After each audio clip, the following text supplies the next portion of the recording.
모든 인간은 다 연약한 자들입니다. 연약한 모든 사람이 반드시 해야 할 것이 있다면 그건 전능하신 하나님의 은혜를 입는 것일 것입니다. 기도는 우리에게 하나님의 은혜가 임하게 만드는 것입니다. 기도가 무엇입니까? 전능하신 하나님께 겸손히 은혜를 구하고 도움을 구하는 게 기도입니다.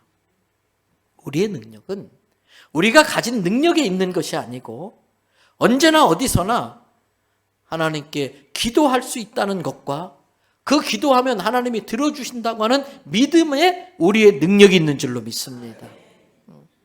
여러분, 성경에 나오는 하나님이 쓰신 위대한 인물들은 한결같이 기도의 사람들이었습니다. 아브라함은 평생 기도하면서 하나님의 인도함을 따라 가라면 가고 서라면 서고 떠나라면 떠나고 머물라면 머물렀습니다. 모세는 평생 사람이 친구와 대화하듯이 하나님 앞에 자기의 삶을 다 가려면서 어려운 일이 생길 때마다 기도를 통해 하나님의 능력으로 바로도 이겨내며 홍해도 가르며 영적 돌파를 했습니다. 다윗은 왕으로 있으면서 하나님의 법궤를 자기 통치 중심에 옮겨다 놓고 그 하나님의 법궤 앞에서 아침, 점심, 저녁으로 날마다 기도하며 하나님의 은혜를 구했습니다.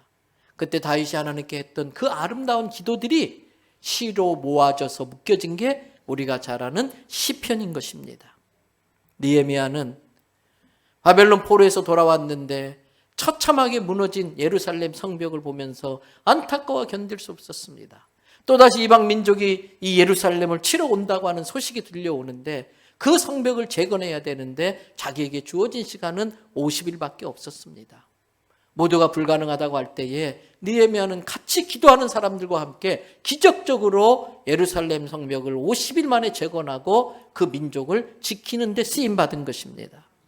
다니엘은 바벨론의 포로로 끌려간 상황에서도 기도하면 왕의 명령을 어겨서 굶주린 사자굴에 던져진다는 것을 알고도 예루살렘 성을 향해 하루에 3번씩 기도하는 삶을 포기하지 않았습니다.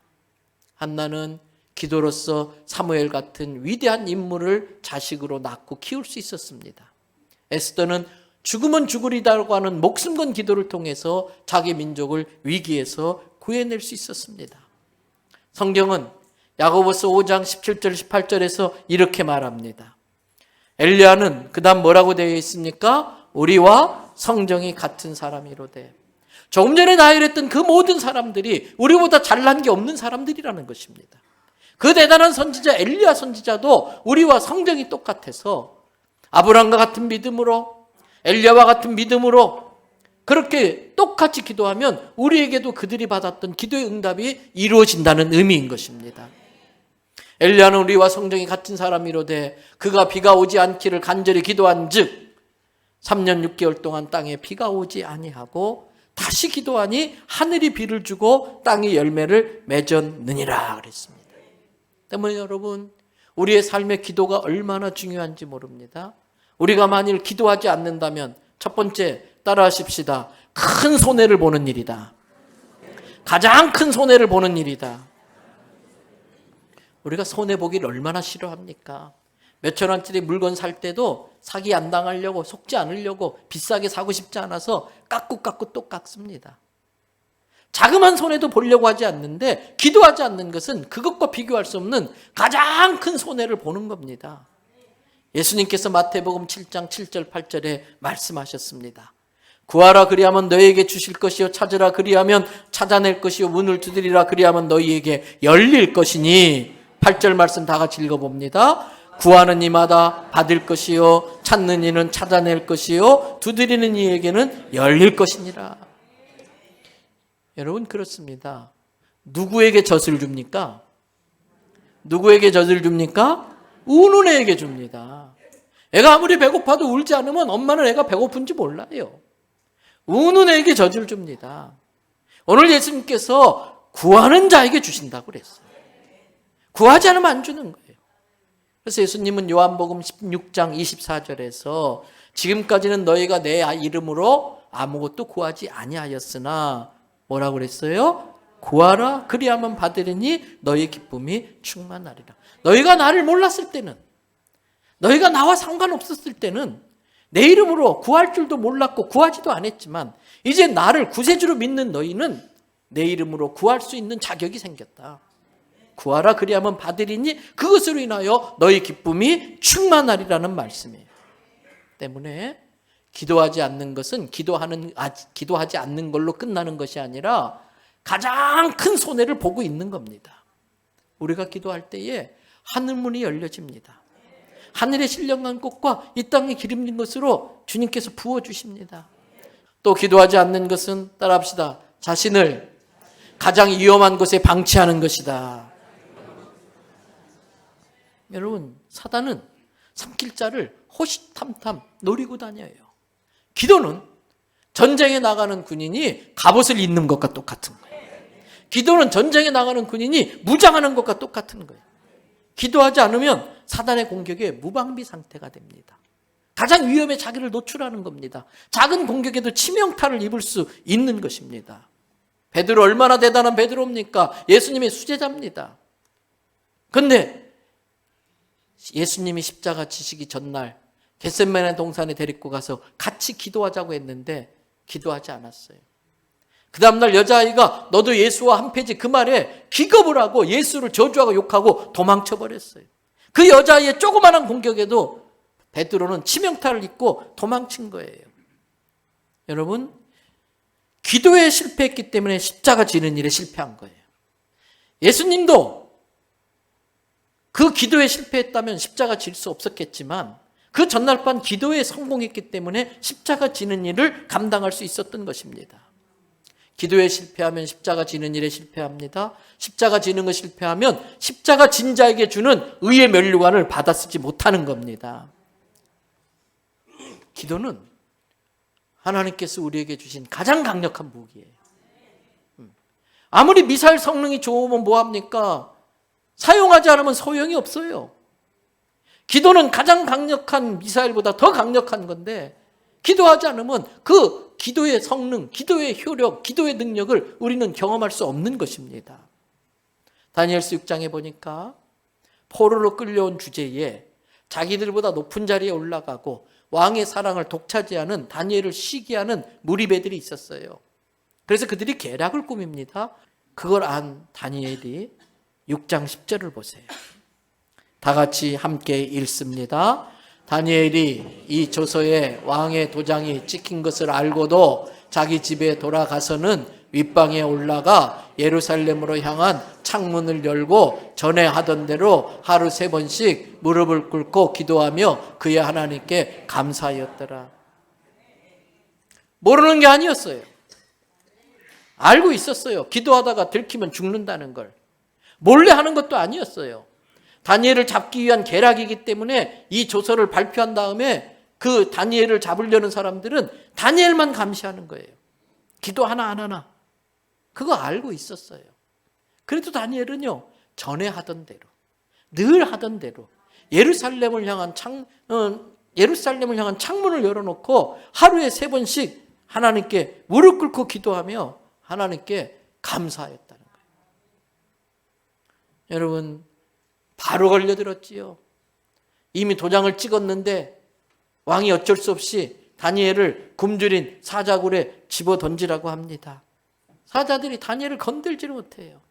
그러면서 이는 내가 죄가 없는 것을 명백히 드러내 주신 것이고 저는 그들이 모함하려는 것을 알지만 혹시 왕에게 누가 되지 않고 싶어서 누가 되고 싶지 않아서 그대로 제가 받아들였는데 하나님이 이렇게 다 드러내 주셨습니다. 그러니까 왕이 23절에 보니까 너무 기뻐가지고 다니엘을 얼른 끌어올려라. 그리고 다니엘아 한번 서봐. 한번 돌아봐. 뒤로 왼쪽으로 오른쪽으로 막 봐요. 왜?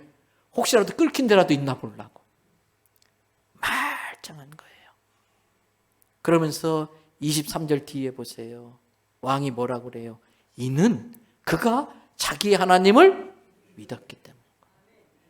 아, 하나님을 믿으면 이렇게 되는구나. 왕이 안 거예요. 그리고 24절에 보세요. 다니엘을 모함한 사람 다 끌어와라. 그리고 저 대신 사자굴에 집어 던져라. 성경이 뭐라고 그랬어요? 그들이 굴 바닥에 닿기도 전에 너무 배고픈 사자들이 확 물어버리는데 뼈가 다 부서져 으스러져 버린 거예요. 우리가 기도할 때에 우리를 삼키려는 원수마귀가 뼈가 부스러지는 줄로 믿습니다. 그러면서 25절에 보니까 그 당시 바벨론이 세계 최대 강대국이거든요. 엄청난 나라를 정복했거든요. 자기가 정복한 모든 나라의 말로 조설 하나 만들어라. 그리고 다 알려라. 그러면서 25절 뒤에 보니까 원하건대 너희에게 백성들아 너희에게 큰 평강이 있을지어다. 그러면서 이제 26절 나 다리오 왕이 조설 하나 발표한다. 이것 지키지 않으면 너네들 죽을 줄 알아라 이거예요. 내 나라 내가 관할하는 아래에 있는 모든 사람들은 다 한 명도 빼놓지 말고 다 다니엘의 하나님 앞에서 떨며 두려워할지니 내가 내 눈으로 똑똑히 봤는데 그는 살아계신 하나님이시더라. 영원히 변하지 않으실 분이더라. 그의 나라는 멸망하지 아니할 것이고 그의 권세는 무궁할 것이며 왕의 다른 신에게 절하면 다 굴에 집어던집시다 사자굴에. 그때에 자기에게 모든 영광이 돌아오는 것 같아서 우쭐했던 그 왕이 자기가 듣고 싶었던 그 이야기를 자기 입으로 하나님 앞에 다 올리는 거예요. 그분은 살아계신 하나님이다. 영원하시다. 그의 나라는 멸망하지 않는다. 그의 권세는 무궁할 것이며 27절에 다 같이 읽어봅니다. 그는 구원도 하시며 건져내기도 하시며 하늘에서든지 땅에서든지 이적과 기사를 행하시는 이로써 다니엘을 구원하여 사자의 입에서 벗어나게 하셨음이라 하였더라. 지금 자기가 본 걸 증언하고 있는 거예요. 그러므로 우리는 내가 위험에 방치되지 않도록 기도함으로써 전신갑주로 무장하면 하나님께서 원수마귀를 물리치고 지켜주시는 걸 믿고 기도하시기 바랍니다.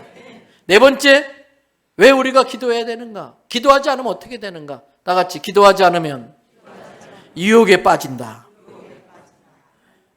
여러분, 예수님께서 십자가 지시기 전에 겟세마네 동산에 올라가서 기도하지요. 누가복음 22장 39절에.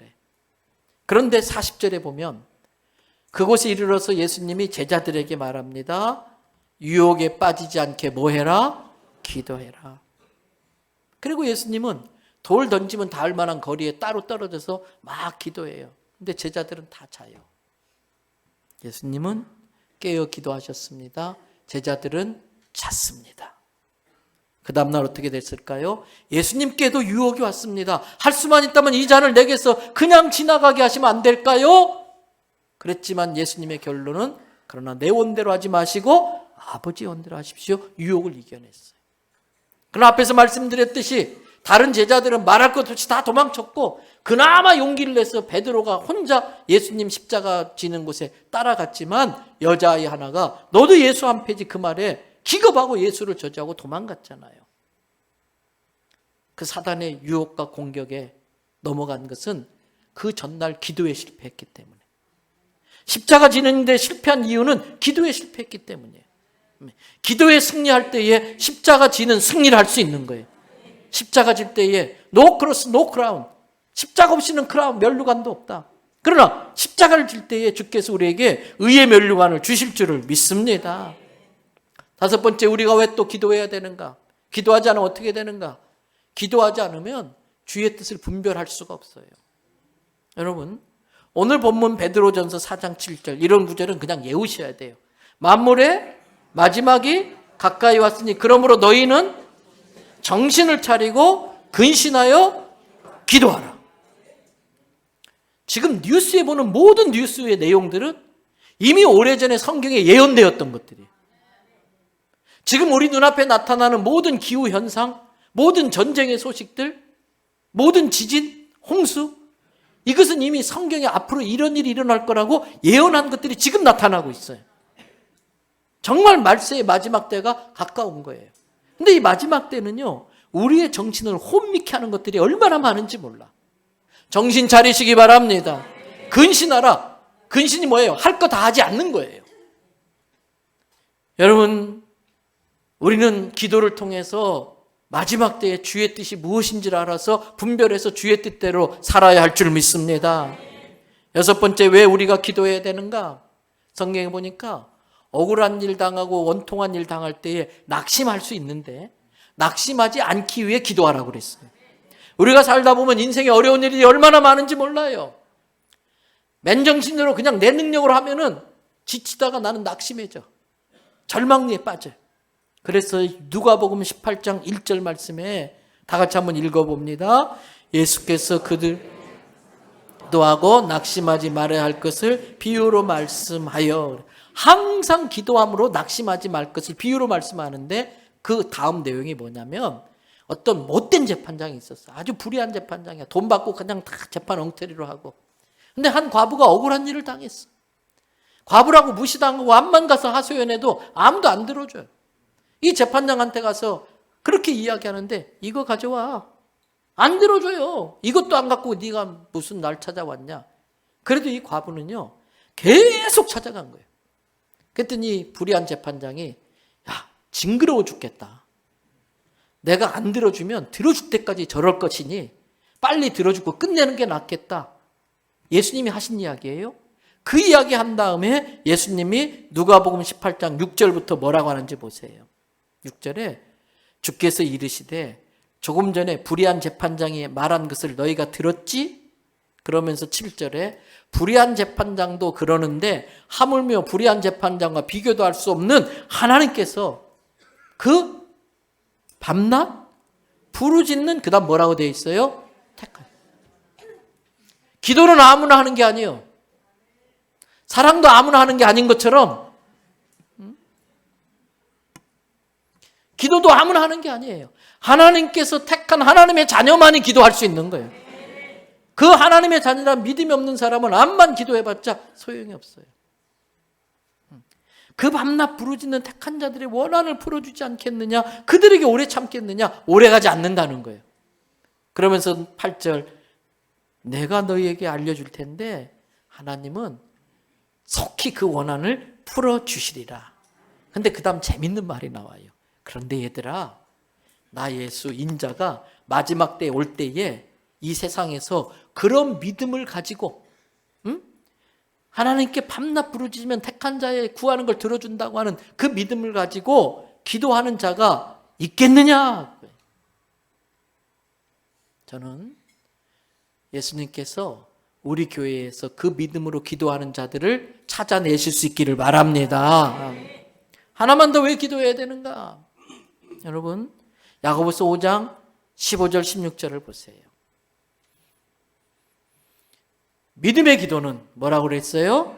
병든 자를 구원하리니. 그 다음 뭐라고 그랬어요? 주께서 그를 일으키시리라. 의사가 일으키는 게 아닙니다. 주님이 일으키실 줄로 믿습니다. 근데 그게 믿음의 기도가 돼야 돼. 한번 해보지, 뭐 속는 셈 치고 해보지, 이건 믿음의 기도가 아니에요. 근데 가끔 15절 뒤에 뭐라고 그랬느냐? 혹시 죄를 범하였을지라도 사하심을 받으리라. 어떤 병들은 그 병의 원인이 나의 죄로부터 시작된 게 있어요. 다 그런 건 아니지만 어떤 병은 내 죄가 원인인 경우가 있다는 거예요. 그래서 그 원인을 먼저 해결해야 되기 때문에 16절을 보세요. 그러므로 너희 죄를 서로 회개하라는 거예요. 회개하라는 거예요. 용서하지 못한 죄, 사랑하지 못한 죄, 남을 모함하고 내게 있는 그런 육체 질병이 혹시 죄로 시작된 거라면 죄 문제부터 해결해야 그게 풀린다는 거예요. 그래서 서로 고백하며 병 낫기를 위하여 그 다음에 서로 기도해라. 그 다음 뭐라고 했어요? 의인의 간구. 우리는 의인 아니에요. 죄인이에요. 그런데 하나님의 은혜로 예수님의 보혈로 죄 씻어주셔서 의롭다고 된 거예요. 때문에 여기서 의인의 간구는 우리의 간구야. 예수 보혈로 죄 용서함을 받았다는 믿는 사람의 간구가 의인의 간구예요. 그 의인의 간구는 역사하는 힘이 큼이니라. 열왕기상 20장에 히스기야 왕이 죽게 됐어요. 선지자가 와서 너 며칠 뒤에 죽어. 그리고 가요. 히스기야 왕이 선지자가 돌아가자 벽을 쳐다보고 머리를 막 찍으면서 하나님 안 돼요. 하나님 안 돼요. 나 좀 살려주셔야 돼요. 저희대로 죽으면 이 나라가 어떻게 돼요? 막 기도해요. 성경에 보니까 선지자가 히스기야 왕에게 그걸 전하고서 자기 집에 도착하기도 전에 하나님이 선지자에게 말씀하셔요. 야, 안 되겠다. 캔슬시켜라. 다시 돌아가서 히스기야한테 전해라. 너의 기도가 하늘에 상달되었고 내가 너를 15년 동안 더 살려주겠다. 며칠 뒤에 죽을 자를 그 기도로 15년을 살게 하시는 게 기도의 능력인 것입니다. 때문에 우리는 병든 사람을 위해 서로 기도해야 됩니다. 육신의 질병뿐만 아니라 마음의 병든 사람이 얼마나 많은지 몰라요. 사단의 장난에 노란한 교회들이 서로 그냥 정죄하고 막 다투면서 영혼의 상처 입은 사람도 얼마나 많은지 몰라요. 목자 잃은 양처럼 지금 떠도는 양들이 얼마나 많은지 몰라요. 여러분, 내 자신의 질병뿐만 아니라 내 자녀를 위해, 또 육신의 질병, 마음의 병, 영혼의 상처 입은 자들을 위해 기도하시기 바랍니다. 그 기도는 개인의 질병도 고치고 이 국가의 병도 고치고 사회의 질병도 고치는 것입니다. 이제 말씀 마무리합니다. 기도하면 응답된다는 걸 믿음이 있는 사람만이 할 수 있는 게 기도예요. 기도하는 척은 할 수 있어요. 기도를 따라할 수는 있어요. 그런데 한번 해보지 뭐. 들어주면 좋고 안 들어주면 그만이고, 성경에 기도하면 들어준다고 했는데 뭐 썩는 셈 치고 해보지, 이건 믿음이 없는 거예요. 내가 믿음을 가지고 기도하면 반드시 들어준다는 믿음이 있는 사람이 할 수 있는 게 기도예요. 그래서 요한일서 5장 14절 15절 말씀 보세요. 하나님을 향하여 우리가 가지고 있는 배짱이 있으니, 담대함이 있으니, 하나님의 뜻에만 맞는다면, 아이고 저 미운 놈 죽여주세요, 이건 하나님의 뜻에 안 맞아. 그의 뜻대로 구한다고만 한다면 그것이 무엇이 됐든지 하나님께서 그걸 들으심이라. 그래서 15절, 우리가 무엇이든지 구하는 바를 하나님이 들으실 줄을 내가 믿음으로 알기 때문에 또한 우리가 그에게 구한 것을 받을 줄도 내가 안다, 그거예요. 여러분, 이 믿음을 가지고 하나님께 간절히 나가서 기도해 보시기 바랍니다. 사무엘상 7장 8절에 보니까 블레셋 사람들한테 하도 괴롭힘을 당하니까 이스라엘 백성들이 사무엘 선지자를 찾아와요. 그리고 말합니다. 당신은 우리를 위하여 우리 하나님 여호와께 어떻게? 쉬지 말고 부르짖어. 그렇게 기도해서 블레셋 사람의 손에서 우리를 구원하게 하소서, 이렇게 간곡히 와서 사정을 해요. 지금 똑같은 일이 대한민국에서 일어나고 있어요. 사방에 죽겠네, 힘들어 못 살겠네. 그건 우리들에게, 우리가 죽을 지경이니 너희 먼저 예수 믿는 은혜를 입은 너희들아, 우리를 위해 좀 기도해라. 우리 민족 살려달라고 기도해라. 지금 그렇게 하소연하고 있는 거예요. 에레미야가 2장 18절 말씀 보세요. 다 같이 읽어봅니다. 그들의 마음이 주를 향하여 부르짖기를, 딸 시온의 성벽아, 너는 밤낮으로 눈물을 강처럼 흘릴지어다. 스스로 쉬지 말고 내 눈동자를 쉬게 하지 말지어다. 예수님이 십자가 지고 가는데 예루살렘의 여인들이 오면서 막 우는 거예요. 그때 예수님이 뒤돌아보고 말합니다. 여인들아, 나를 위해 울지 말고 예루살렘과 너의 자녀들을 위해서 울라. 오늘 설교 제목이 그겁니다. 기도는 기적. 기도는 뭐다? 기적이다. 그래서 기적의 시작은 기도의 시작으로부터 되는 겁니다.